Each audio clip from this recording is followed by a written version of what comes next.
À quoi ça sert? Ça veut dire quoi, ça? Pourquoi c'est comme ça? C'est où? C'est qui, lui? Un jour, une question. Comment est-on sûr qu'un tableau est un vrai? Pour savoir si un tableau est authentique, on fait appel à un expert qui réalise une véritable enquête. Cet expert connaît tout de la vie du peintre et de l'histoire de son époque.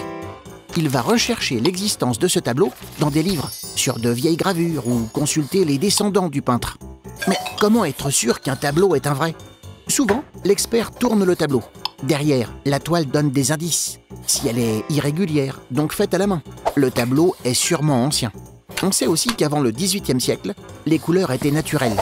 On peut alors analyser de micro-prélèvements de peinture en laboratoire. Mais ce qui brouille les pistes, c'est que longtemps, les artistes ont appris à peindre en copiant leur maître. Pour distinguer le copiste du maître, l'expert peut se fier à la trace plus ou moins appuyée du pinceau sur la toile. Pour approfondir ses recherches, il utilise des microscopes et même des rayons X qui permettent de voir dans les entrailles de la peinture.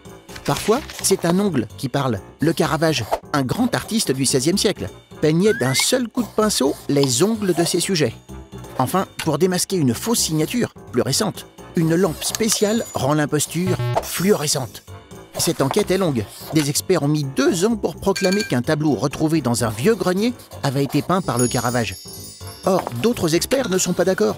Ils vont procéder à de nouvelles analyses. Verdict, dans 2 ans. Tu te poses des questions? Nous, on y répond.